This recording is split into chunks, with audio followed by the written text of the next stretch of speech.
The wind is whipping stronger than it has in the last 24 hours. It is unbelievable. This storm, Florence, will not quit. They call this the Category 1. This is some of the strongest Category 1 winds that I've certainly seen.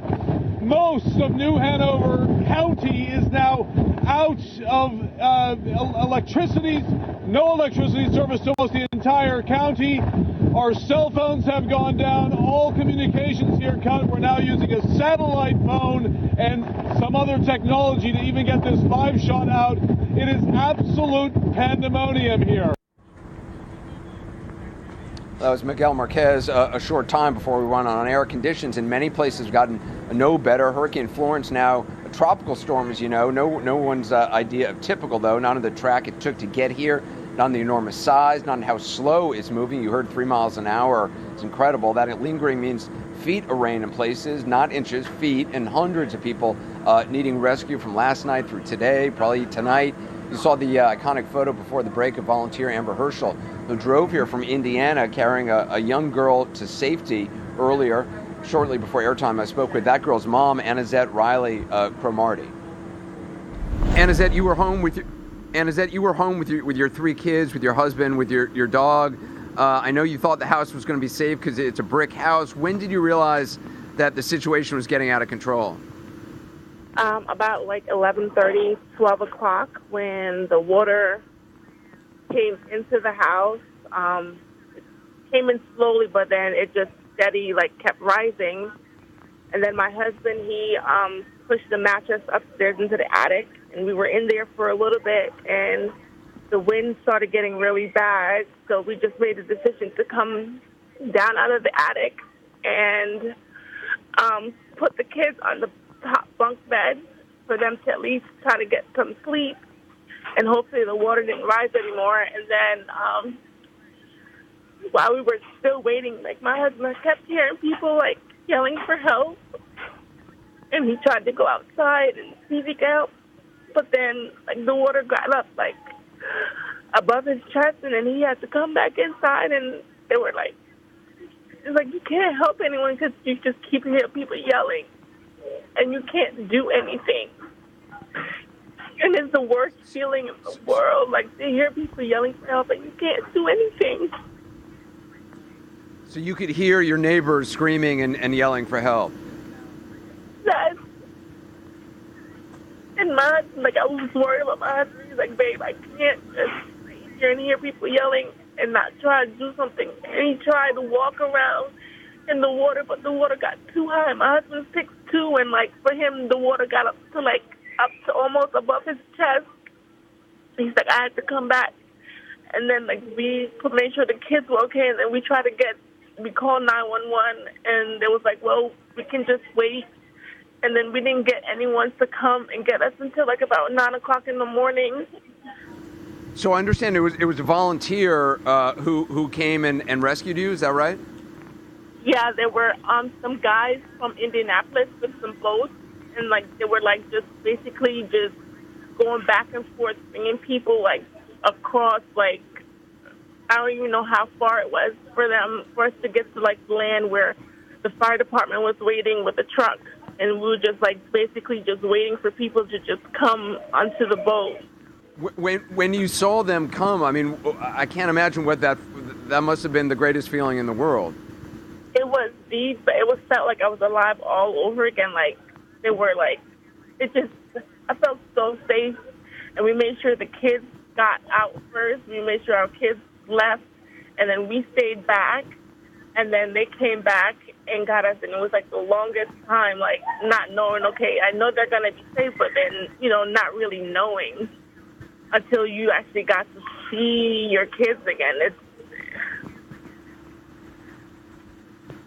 I know we're showing photos of the rescue. What do you want to say to those volunteers who rescued you and your family? I just want to say thank you and God bless you. It takes a special person to leave their own home and their own family and come all this way to help us. And we get talked about well, why did you guys stay? We thought it would be okay. it downgraded. We lived in a brick house. We thought we would be fine. And I'm just thankful that there were people there to help us. Well, Annazette, I'm so glad that your family is okay. As you know, there have been hundreds of rescues, and several people have lost their lives already. You're very lucky, and I'm so glad that you're safe tonight. And I wish you and your family the best. Thanks for talking to us. Thank you. Annazette's family, as you've been seeing, was far from the only one needing rescue. Crews have been very busy. They still are. Take a look at this. We decided to go out last night just to scope the area out, see where we were going to go today, and ended up getting several calls last night, hundreds of calls for service last night. We pulled, like I said, about 35 to 40 people out from water, anywhere between 2 feet to 40 feet. We rescued a couple people that were posting on Facebook, their addresses and stuff. We, elderly people, blind people, medically problem people, everybody that needed help, we were there. Well, we want to get the latest on what's been going on. Wilmington's Fire Chief, Buddy Martinet, is kind enough to join us, and the Mayor, Bill Saffo, as well. Mayor, how are things going? Well, we've got a lot of down power lines and trees. Roads, a lot of the roads are impassable. Some beautiful, old, huge trees are down. It's a crying shame. I mean, a lot of these beautiful old oak trees here in Wilmington are gone, and so it's going to take us some time to get these roads cleared and get people passable, get the roads passable. The big concern when we talked some 24 hours ago is about water on the ground, the potential for what are you seeing just in terms of water? We haven't seen the flooding yet that we anticipated, although in some isolated areas we do have flooding. What we're seeing right now is just a lot of trees that are down, a lot of power lines that are down. It's dangerous out there. Some of these things have got live wires on them. And I'm asking the citizens that have evacuated from this area to give us some time to be able to clean up these roadways, because I know a lot of people want to get back to Wilmington after this storm passes, but we need some time to get the crews in here to start cleaning up the roadways because they're literally impassable. Yeah, and we were even trying to get to the Waffle House over at Monkey Junction, I think it's called, and it took forever. I mean, it's just hard to get anywhere. Chief, what have you been seeing just in terms of, I know you've been involved in rescues. You had a tree fall on a house here. Yeah. Well, we've had a busy couple of days, actually, and I actually remarked earlier, I don't know if it was with this news organization or not, but we have a 50-mile-an-hour sustained wind protocol that we pulled troops back, and we never got a chance to do it. They were out. You've had to be out this whole time. We were out the whole time. The firefighters were out. They were either getting trees off of houses, getting people out of houses, getting people to safety, or doing rescues like we saw earlier today. I believe it was earlier today, and I think it was in Wilmington. A tree fell on a house. You actually had to try to get somebody out who was pinned down. Yeah, unfortunately, we did. Had a tragic event with a family where a tree fell, and the firefighters worked really hard. They were able to rescue one of the victims in there. Unfortunately, a mother and a young child perished. Those were the first known fatalities in the storm. 5 people so far have died. What are you anticipating tonight? I mean, are you still out there, still expecting more? The trucks are running up and down the road right now, and I've got to say that you're in the city of Wilmington, but I can't not say that the rescue effort is a combined effort with New Hanover County Fire Services and New Hanover Hospital, which runs our EMS-based service, because the three of them comprise about 160 fire and medic professionals that are on duty tonight, and will be for the next several days until we get more through the recovery period. You were talking about, encouraging people not to try to come back. It's not just how difficult the roads are. I mean, this storm, the water is just going to be continuing. I mean, this thing is not over, even though it's a tropical storm. It's going to be miserable for a while. It is. And, we talked about it the other night, that the river is going to cross to 25 feet on Tuesday. So we're going to be dealing with a flood event into next week. So we've got a tremendous amount of rainfall that is falling with the storm. Obviously, it's still here. It's just about to get out of the area, but we have just an enormous amount of rain that has also been with the system that come through here. Yeah, Chief, your message to residents as well. Please stay. If you're here, stay home. If you're not here, stay away. As the mayor said, we there's a process we go through to do damage assessment. There's a process to work with Duke Power where we prioritize the service to get the lines back on. The trees have got to be removed from the streets. There's no electricity. There's no reason to come back. So please give us a few days. That's what we need to get back on our feet, and we will. We'll get back on our feet, and we'll be open for business again. Well, I hope to come back when you are. Thank you so much, Thanks, Chief. Anderson. Thanks for all you're doing and all your Thank you, firefighters. Anderson. Thank you, Mayor. Appreciate it.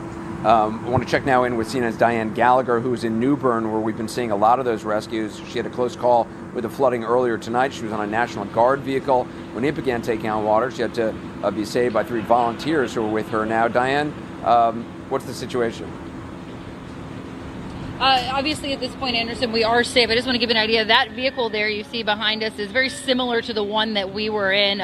Essentially, we were on a rescue mission with 3 members of the North Carolina National Guard and another Swiftwater Rescue member here in New Bern. When we got to a very deep area, it appeared the road had washed out, and our vehicle tended to slip, it seemed like. It began taking water on the inside part in there, flipping over a little bit. I cannot give enough kudos and compliments to the way the North Carolina National Guard handled the situation, getting everybody out, to Sergeant McKinney and his crew, who are still waiting with that vehicle now.